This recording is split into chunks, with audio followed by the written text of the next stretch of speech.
Muy bien, continuamos en Sin Hilo y lo decíamos, nos vamos a meter ahora en la situación de Puerto Madryn y la pandemia, COVID-19, el virus que está pegando fuerte en la localidad del Golfo. ¿Cómo el hospital está afrontando esta situación? ¿Qué panorama se hace? En una nota que Ariel grabó hace unas horitas a la tarde con Ariel Urbano. Digo esto porque después hubo algunas definiciones que tienen que ver con el nuevo decreto provincial, medidas que se han tomado que en el momento que Ariel charlaba hace un ratito nomás todavía no se conocían. Pero es importante porque seguramente Urbano tiene para comentar muchos detalles de cómo están en este preciso momento afrontando la pandemia en la ciudad de Puerto Madryn. Así que vamos directamente a la nota con Ariel. Nuevamente con esta nueva normalidad que nos propone y nos exige la pandemia en la provincia de Chubut y que por cierto nos está alcanzando a la producción de Sin Hilo también. Estas últimas semanas estamos desde los estudios del canal en la ciudad de Puerto Madryn. Bueno, y está más que bien hoy estar en Puerto Madryn porque es una de las ciudades con Comodoro Rivadavia donde se ha producido y se está produciendo la curva ascendente más importante de contagios en la provincia. Vamos a hablar de esto. Obviamente hoy el tema del coronavirus ha estado presente desde marzo en el programa y hoy no podía ser la excepción. Vamos a conversar con el doctor Ariel Urbano, matrícula provincial 3427, es director del Hospital Isola de Puerto Madryn y bueno, vamos a conversar de la situación en la ciudad. Doctor, gracias por acompañarnos. Hola, muchas gracias a vos por la invitación. Bueno, la primera pregunta básica, ¿cómo está la ciudad hoy? A esta hora, digamos. Bueno, a esta hora estamos en una situación bastante complicada, digamos. Venimos con un mes de agosto, septiembre, con una gran cantidad de casos. Cada vez seguimos acumulando casos activos, principalmente en toda la ciudad. Y la ocupación del hospital, que es hoy por hoy lo que uno está monitoreando, en la ocupación de camas, que uno viene hablando hace tiempo. Venimos con una situación, no de colapso, pero venimos con una situación bastante complicada en estos últimos días. Prácticamente tenemos casi un 90% de ocupación de camas de clínica médica, tenemos un 60% de ocupación de camas de terapia. Actualmente tenemos 5 pacientes en la terapia intensiva, 4 en asistencia ventilatoria mecánica y tenemos un solo paciente que está ventilado pero no es COVID. Así que estamos en una situación que estamos reorganizando internamente el hospital. Nosotros cuando hicimos el plan de contingencia, cuando llegáramos a una cierta cantidad de casos, íbamos a plantear una desarticulación del hospital, que eso era cuando ya nos sentamos a charlar en el COE general del municipio y el hospital, trabajábamos cuando llegáramos a cierta cantidad de gente, el hospital iba a quedar, de gente contagiada por supuesto, iba a quedar exclusivamente para pacientes COVID positivos o sospechosos. E íbamos a trabajar con el privado para que los otros diagnósticos de otras patologías o que requieran terapia puedan ir a las instituciones privadas. Por el momento no ha llegado eso, pero bueno, estamos trabajando en conjunto con la parte privada porque el hospital está en una situación de que es día a día vamos contando el número de camas que tenemos. Cuando nos vamos un viernes, por ejemplo, el fin de semana anterior, el viernes nos fuimos como que teníamos 15 camas libres y el sábado a la mañana nos quedaban 5, así que eso es muy del día a día. Estamos en contacto con la gente de la guardia de lunes a lunes, con la gente clínica, de terapia, porque estamos en una situación complicada y muy dinámica en la ocupación de camas principalmente. ¿Pero esa ocupación es de todos COVID positivos? Y nosotros hoy por hoy tenemos 19 COVID positivos internados en clínica médica. Bien.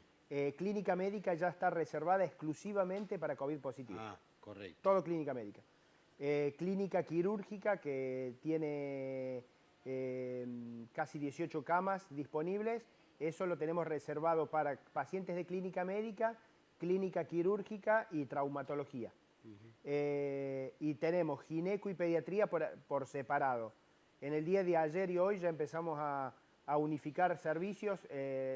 Este año lo que nos pasó es que pediatría prácticamente tuvo muy poca demanda a nivel de la internación y de las consultas, así que lo que se hizo hoy es unificar. Ya ayer empezamos a unificar los servicios, ginecología y pediatría, que estén en conjunto, como para desocupar todo lo que es ginecología y eventualmente ahí seguir internando pacientes o de cirugía, de traumato, que tenemos, como tenemos las cirugías que no son urgencias casi suspendidas y son muy selectivas en quien se opera programado. La idea es, como tenemos mucha internación de clínica médica, porque hay otros diagnósticos que tenemos que seguir internando por ahora en el hospital, lo estamos internando en clínica quirúrgica y ginecología. Hemos puesto a disposición el servicio como para internar otras cosas que no sean las embarazadas. En el día de hoy, todavía no, creo que en un rato va a ser el corte, Madryn, ¿con cuántos casos está nuevos? Ayer tuvimos casi 104 casos en el parte de ayer, pero bueno, ya independientemente más que la cantidad de casos, te digo, estamos monitoreando el día a día la ocupación de camas, porque ya al haber tantos casos activos, prácticamente hay más de 1.500 casos activos en la ciudad, nosotros sabemos que un porcentaje de esos se pueden complicar, así que lo que nosotros monitoreamos principalmente es ocupación de camas. ¿Qué información hay de los pesqueros? Hoy a la mañana conversábamos con dirigentes del gremio de la marinería, nos decía que los pesqueros que están en Radas están todos con positivos de coronavirus. ¿Y eso está confirmado? Sí, a la mayoría de los que les sopó están viniendo casi todos positivos, lo mismo. Cuando allá hay, aunque sean muy poquitos positivos, al resto se va esperando que se vayan iniciando los síntomas, y si no inician los síntomas, prácticamente todos tienen que cumplir los 10 a 14 días de aislamiento. ¿Ya se autorizó algún desembarque? ¿Está previsto que se hagan los desembarques? ¿O el protocolo cómo se está aplicando aquí? Sí, nosotros desde Epidemiología y Prevalente hicimos todo el circuito de cómo se debe manejar ese paciente desde que está en el barco, baja y tiene que llegar a su lugar con una vía de seguridad, todo bien seguro para que no tenga que cambiar en el ritmo. Se hace el circuito, se hace todo, la ruta de ida desde el muelle, desde el barco, muelle, hasta el hotel donde va a estar cumpliendo el aislamiento obligatorio. Generalmente hasta el momento no hemos tenido ningún problema. Hay 144 marineros en la ciudad. En la ciudad, así que sí, esos son los que tenemos bien controlados y siguiendo nosotros. Generalmente lo está siguiendo el médico de la empresa y generalmente se le dan todas las recomendaciones que ya la tienen antes de bajar del barco.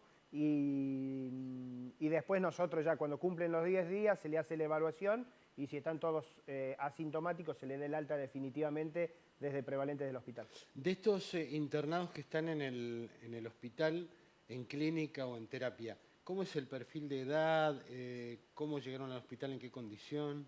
En general tenemos distinta disparidad de edades. Tenemos desde 30 años hasta 87 años.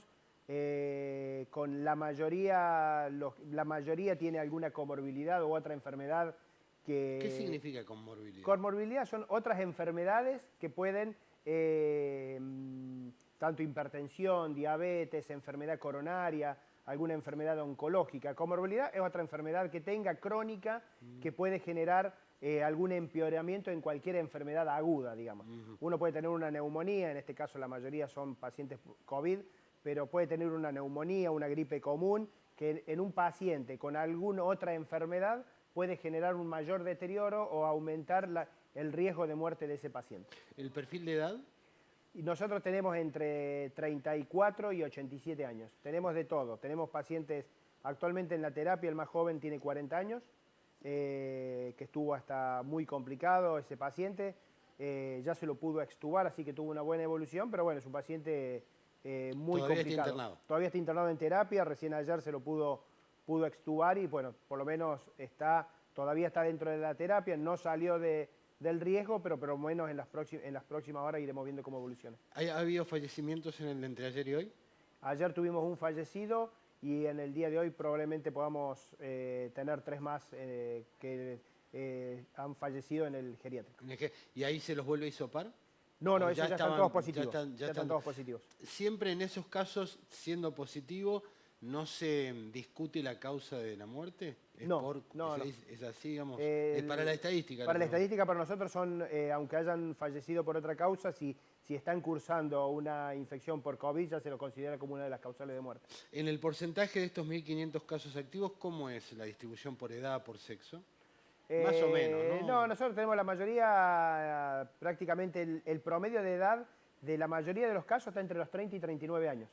Esa es la mayoría, pero sí estamos viendo los que hasta el momento hemos tenido fallecimientos, los que se complican más, son en los mayores de 65 años, 75 años, pero siempre en casi el 99% de los casos tienen otra enfermedad, que es lo que complica la situación actual. Ayer leíamos que Comodoro ampliaba sus terapias intensivas, agregaba camas, y 10 o 15 más. ¿Eso se puede hacer acá? ¿Está previsto hacerse dentro del hospital? Nosotros cuando hacemos el parte de ocupación de camas de terapia, que actualmente es del 60%, nosotros ahí estamos contando 10 camas de terapia.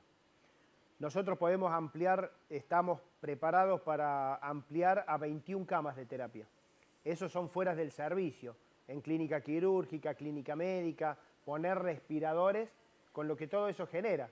Uno tiene que organizarse para un paciente que no va a estar en un lugar ideal, pero bueno, estamos preparados para duplicar las 10 camas prácticamente de terapia, porque eventualmente el hospital, en personal principalmente, porque uno, digamos, cuando nosotros hicimos el relevamiento en marzo, el hospital podía tener 48 respiradores conectados. Tenemos bocas para tener 48 respiradores. ¿Y tenemos 48 respiradores? No tenemos 48 respiradores y tampoco creo que sea posible tenerlos, porque, digamos, podemos conseguirlo, pero no vamos a tener el personal tal vez entrenado suficiente para poder el manejo de 48 respiradores, que es en ningún lugar prácticamente hay. La conclusión de que hay un colapso, ¿no? Que bueno, se escucha repetirse, próximos, está la palabra incluida. ¿Depende de la cuestión de los insumos, de las camas, o depende, o es una combinación con el personal? ¿Cómo uno entra en esa palabra empieza a ser más real? Sí, en realidad esto es un conjunto de cosas que van sumando y uno dice el sistema colapsó. Principalmente uno lo mide porque no tiene lugar donde poner gente, que se va complicando y ya no tenemos lugar. De la guardia, prácticamente el paciente va a la guardia y no tiene una cama disponible en algún servicio donde ponerlo. Ahí nosotros principalmente internamente en el hospital decimos el sistema colapsó, porque no tenemos dónde ubicar la cama. No, podemos tener, generalmente por la falta de camas. Uno habla de colapso por falta de camas en el hospital donde podemos asistir a ese paciente o donde podemos brindarle una atención de calidad. Una atención de calidad es que tenga un enfermero, que tenga un médico, que tenga todo lo que necesite para ser atendido. En insumos estamos bien, hoy traemos 2 respiradores más al hospital por las dudas, porque también hemos tenido que a veces prestar algún respirador a la parte privada, así que en eso nosotros estamos trabajando bastante en conjunto con la parte privada, porque también tenemos que ellos nos sostengan cuando nosotros necesitemos, principalmente camas para otros pacientes, para poder disponer prácticamente todas las camas a COVID. Sabiendo que hay, por ejemplo, la neonatología del hospital no se puede sacar, digamos, eso la tenemos que sostener en el hospital. La terapia pediátrica probablemente también la tengamos que mantener en el hospital porque no tenemos otro lugar en la ciudad que pueda sostener a ese paciente. Tal vez a diferencia en Comodoro pueden llevarlo al privado, nosotros no tenemos eso acá, así que todo lo que sea, aunque la Santa María tiene neo, dado la cantidad o el porcentaje de ocupación, la neo de la Santa María está bastante ocupada también, así que ahí nosotros no vamos a poder derivar pacientes, así que lo primordial va a ser, algunos servicios hay que sostenerlos sí o sí en el hospital, algún otro probablemente se pueda ir, el más charlado en este último tiempo fue ginecología, que si llegamos a tener que necesitar más camas, ginecología es uno de los servicios que se puede ir de fuera del hospital y en eso estamos en conversaciones con la Santa María. Usted hacía referencia al personal. ¿Qué porcentaje del personal está hoy afectado por COVID y cuánto esto lesiona o afecta a la actividad? Porque aparte a ese factor hay que agregarle las medidas de fuerza, ¿no? Uno no las puede dejar de observar. Esa combinación también de factores, ¿cómo impacta en el servicio? Nosotros no tenemos en cantidad el servicio más, el personal más afectado sigue siendo enfermería. Nosotros es un recurso bastante crítico porque nosotros podemos a veces disponer de un médico de terapia para controlar a 10 pacientes, 8 o 10 pacientes, pero necesitas prácticamente 3 enfermeros, 4 enfermeros para ver esa misma cantidad de pacientes. Así que nuestro recurso más crítico es enfermería, siempre ha sido enfermería. Hoy por hoy, en el parte de hoy, tenemos 22 enfermeros aislados. Eso para nosotros nos trae mucho problema porque tenemos que ir redistribuyendo los enfermeros tanto del hospital, desde los distintos servicios, como del primer nivel para ir a cubrir los servicios, porque tanto guardia, clínica médica, que tiene clínica médica con 18 pacientes, vos necesitas 4 enfermeros por turno prácticamente. Y a veces no lo pudimos cubrir. Tenemos, en algunos turnos tenemos 4, en otros tenemos 3. Y tenemos una cantidad de horas hombre trabajo que es bastante importante. Tenemos prácticamente gente trabajando 12, 13 horas por día en forma activa, y eso genera un cansancio, genera un malestar que estamos intentando sostener. Con el Ministerio estamos trabajando, hemos tenido algunos ingresos en el último tiempo como para poder sostener estos servicios, pero bueno, hoy te pasan que el día de ayer dio un enfermero positivo o es contacto estrecho de otro, y nosotros ante la menor duda ya no concurre a trabajar hasta que esa situación se aclare, o no fue nada o fue un contacto estrecho o un COVID. ¿Cuándo llegan los equipos de Buenos Aires o el equipo? No sé quiénes van a venir ni cuándo. No, nosotros nos han informado del Ministerio que el día de hoy llegan a Comodoro Rivadavia un equipo de trabajo del Ministerio de Salud, con gente de epidemiología, con gente de la Sociedad Argentina de Terapia Intensiva, a monitorear tanto Comodoro como Madryn. El día viernes a la tarde van a estar, el viernes a la tarde van a estar llegando acá a Puerto Madryn. Así que, bueno, nada, vamos a tener reuniones, sé que van a tener reuniones con el municipio como en el hospital. En el hospital nos reuniremos el viernes a la tarde a recorrer el hospital y ver cómo se está trabajando. Digamos, a pesar de todo, creo que se está haciendo un gran trabajo en los servicios, tanto la guardia como clínica médica y terapia, que son los 3 servicios más afectados en el hospital. Después tenemos un primer nivel que también tiene mucha demanda de pacientes, porque en este tiempo estamos viendo que hay mucha ansiedad de la gente, que hay mucha gente que busca el hisopado, que quiere tener una respuesta rápida, y hoy por hoy con la gran cantidad de casos que estamos teniendo es muy difícil, así que estamos trabajando en eso. ¿Cómo se decide a quién se hisopa y a quién no? Digamos, hoy por hoy cada vez la idea y lo que venimos viendo y lo que viene planteando Nación y el Ministerio y la gente de epidemiología es que cada vez se tiene que hisopar menos, ¿sí? Hay que hisopar a los que tengan indicación. Ya, por ejemplo, el pérdida del olfato, la pérdida del gusto ya se considera positivo. Ya ese paciente que lo llaman, hoy nos llamaron, hace falta hisoparse. No hace falta hisoparlo. Ese paciente positivo. ya está, es positivo, se llena la ficha, se denuncia, contactos estrechos, y se aísla 10 días porque ya se considera positivo. A los 10 días se le da el alta, no se necesita otro hisopado, nada. ¿Está tabulado el tema de los síntomas? Digamos que primero si tiene esto, aquello, o cómo. No, hoy por hoy con el único síntoma que está generando o que vos tenés esto, es la pérdida del gusto y del olfato. Ya está, ese se considera positivo sin otro. El resto son dudosos porque pueden tener, bueno, la fiebre, el dolor de garganta, alergia, cada vez van apareciendo, diarrea, cualquier otro síntoma puede ser sospechado, así que a veces hay que hisoparlo, o ya si es contacto estrecho de un positivo, ya tampoco ese se hisopa. Correcto. Que es con el que estamos teniendo más problemas, que la gente se quiere hisopar, pero bueno, estamos trabajando en eso, estamos probablemente modificando en los próximos días la información para volver a darle más claridad y más tranquilidad a la gente. En el caso suponiendo un X persona que pasa por la pérdida del olfato del gusto y ya hasta que se hisopa, se autoaísla, ¿no? Sí.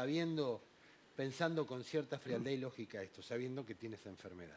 ¿Hay medicación a tomar?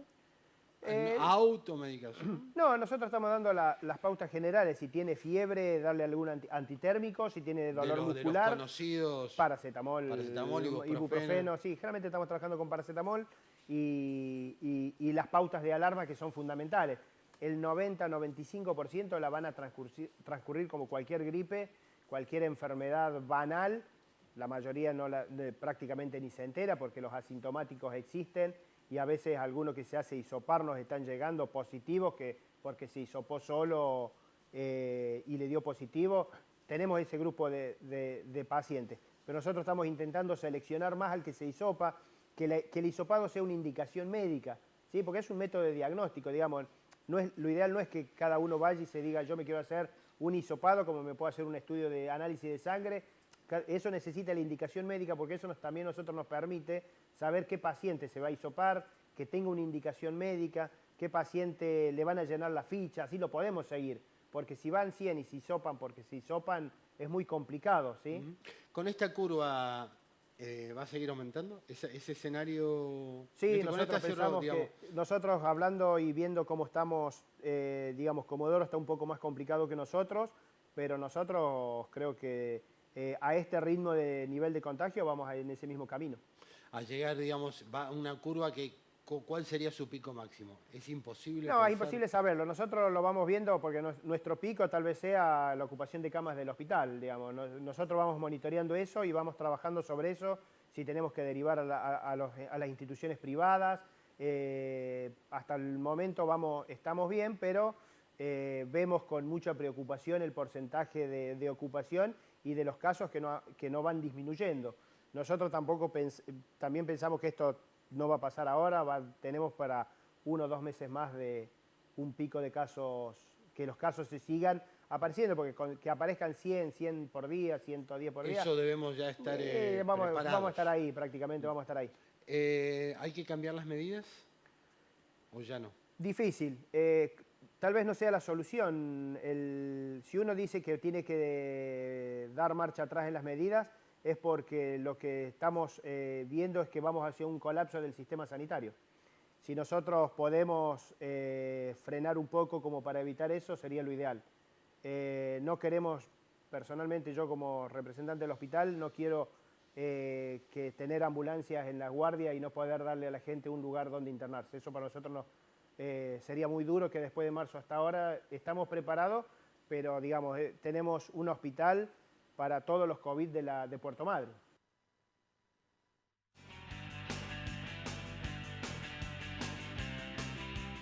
Bueno, la palabra de Ariel Urbano, bueno, ella hablaba de él de peligro de colapso, ¿no? Esto de retroceder en las medidas para evitar llegar a ese límite que hoy puede estar viviendo Comodoro Rivadavia y que en el caso de Puerto Madryn, en su opinión, quizás evitarlo antes, ¿no? Ahí hablaba de la cantidad de enfermeros, por ejemplo, que hoy tiene aislados, cómo esto empieza a afectar al mismo personal de salud.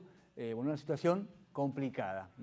Como aclarábamos, esto tenía que ver con definiciones previas a lo que fue el decreto que el gobierno dio a conocer, donde ahora el sistema es por DNI, pero cambia esto de los días de la semana. Ahora uno tiene que coincidir la terminación de su DNI con el día, la fecha. Uno tiene que tener clara cuál es la fecha. Si es un día par, en estas ciudades, Puerto Madryn, Comodoro Rivadavia, Radatili, Sarmiento, y se agregó a Gaiman, que ha sorprendido aquí a nuestra localidad valletana, que había tenido algunos casos, pero ya se estaban terminando de recuperar.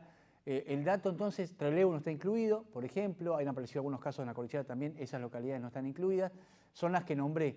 El día, si es un día par, fecha par, puede salir la gente que tiene finalización de DNI par, y los días impares, la gente que tiene determinación impar, además de que se ha reformulado la situación de los restaurantes, ya ahora vuelven al sistema de delivery, y se da marcha atrás en algunas cuestiones puntuales, por ejemplo, actividades deportivas, por citar un caso.